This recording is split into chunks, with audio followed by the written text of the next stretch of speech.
Folks, as you sit in your lovely islands and doing your work, you must humor yourselves, don't you? When you see the snow in Washington, the East Coast. I grew up in, my background, Tracy, very kind to go through a lot of it, but I grew up in Chicago, and I'm an organizer from being a child with my mom, who was a precinct captain in the Northwest Side. I'm Polish. It's actually Witek. And so my first exposure to politics was walking a precinct with my mom when I was 5 and 6. So I'm used to the snow and cold weather, and that's fun for Washington, being a Chicago kid, seeing how Washington reacts. And I have to tell you, folks, most of the time we overreact. It's a southern city, in climate. They're not used to it. But being the good Chicago kid, let me tell you all, for those of you who were raised in the Midwest, this was a legitimate blizzard we had. And we had, in Alexandria, I had 26 inches in the first storm, and 2 days later, the plow still hadn't gone through my street yet. 2 days later, we got another 18 inches. And so Washington, the federal government, was shut down for 4 days. And the subway was the subway was running.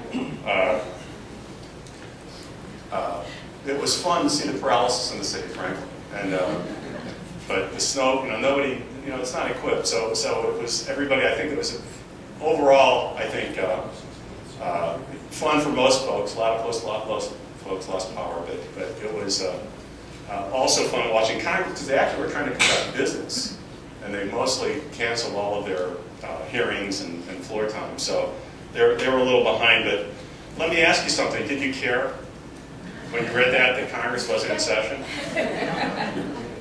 Yeah, right. And so here's a proposition for you. How many, just a show of hands, how many people are frustrated with Congress? Can I see a show of hands? Okay, about 85, 90% of the room looks like.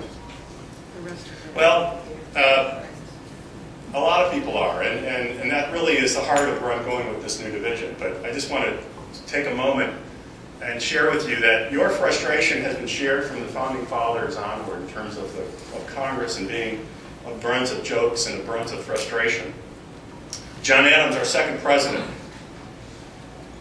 said about Congress, "In my many years, I have come to a conclusion that 1 useless man is a shame, 2 is a law firm, and 3 or more is a Congress." It's John Adams, our second president. Mark Twain, famous author, everybody knows Mark Twain. Okay, so this is Mark Twain. Suppose you were an idiot, and suppose you were a member of Congress. But then I repeat myself.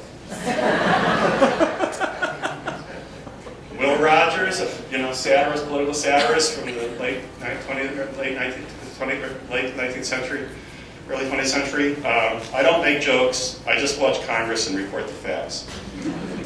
So, this would be really funny if it weren't so serious. And the folks in this room that raised your hands actually are a manifestation of a broader sentiment in this country. There was a New York Times, CBS News poll recently conducted, obviously. 70% of voters are dissatisfied or angry with how things are going in Washington. The distaste for Washington cuts across party lines.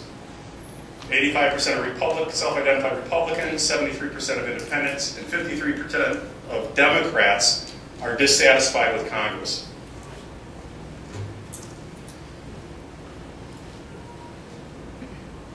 How do voters in that poll view the effectiveness of Congress? 15% of respondents thought Congress was effective. Only 15%. 13% believe that Congress represents the interests of the people. And guess what the percentage is here? Percent of respondents that believe members of Congress do not deserve re-election. Anybody want to yell out a number? 60. 81%.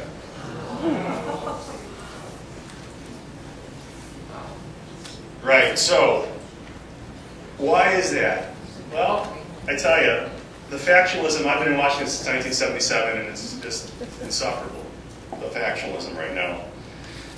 There is a most recent a book recently written by two professors from the University of Texas about factionalism in Congress. And they measure, there's different metrics they use, but it's basically how many bills are co-sponsored by both members of both parties, how many are voting when it gets to the floor. So the different metrics, but the bottom line of their analysis is this is the most factionalized, these last couple of Congresses have been the most factionalized in the history of the country. And think about the things that this country has gone through in its history. I mean, serious stuff. So the factionalization is becoming so insufferable that it's leading to this. And then you have salient issues like healthcare that bring it to fore. Did you read, there's a senator from Indiana last week, Evan Bayh. Did you hear what he had to say? He was a moderate Democrat in the Senate, the United States Senate. Moderate Democrat. Do you remember what he said, folks? Some people are down. He's retiring. He's up for re-election in 2010. He would have no, given the fact that the Democrats are going to be challenged this year, he would have no problem getting re-elected. And it's in a pretty conservative state in Indiana.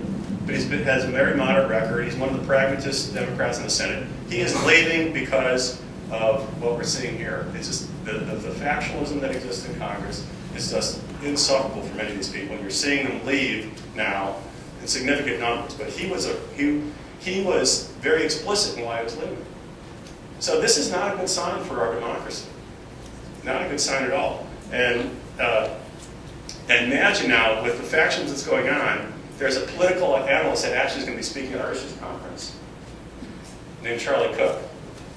And he's a handicapper House and Senate races. He just called this past week, predicted that the Republicans are going to take control of the House of Representatives this year. Now, imagine how bad it is now in terms of what's going on and where it's going to go. So, we are blessed, this organization, with one of the most effective grassroots lobbying operations in the country. And so, Tracy and Nancy were part of our experience in Washington here a couple weeks ago. I'm not going to be spending time on our federal issues, but you can see these, about 200 of your colleagues from around the country, including Tracy and Nancy, were in Washington several weeks ago to prioritize what our top 10 our 2010 federal priorities will be. Those are the federal priorities. Interesting number 2, President Vicki Cox Golder just testified on Fannie and Freddie. But there is a handout I gave, and Nancy, I'm not sure, you could distribute them later. But there's 2 things I gave you to read, because I really want to spend the bulk of my precious minutes with you here on what I'm doing in this Community and Political Affairs Division. But the federal operation, those 10 issues, and then we have there's a little background on what each of them are and what we're working on with them in terms of the priorities. And then we have, you're going to hand out the 2009 accomplishments of NAR, Government Affairs. And so, what we've accomplished in 2009, what we're focused on in 2010, overlaid with what I'm talking about with respect to this factionalism that's existing in Congress, makes it even more important with what we're doing with RPAC and with our grassroots. Because the only way to cut through the noise of Congress isn't through top-down, grass tops down, it's grassroots up.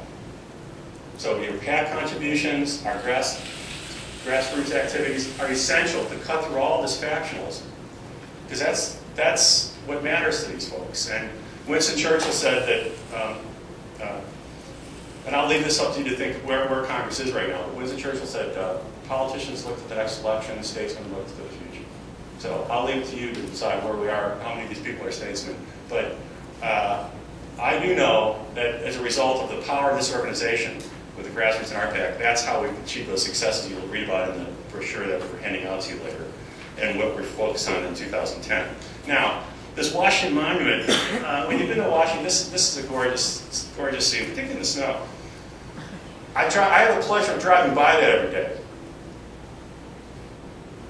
And as I said, I've been in Washington with NAR for 25 years, and when I drive by it, I think of Will Rogers, that satirist I was just talking about. he had a great line about Washington, D.C. He said that Washington Monument is the only thing in town that has a point to it.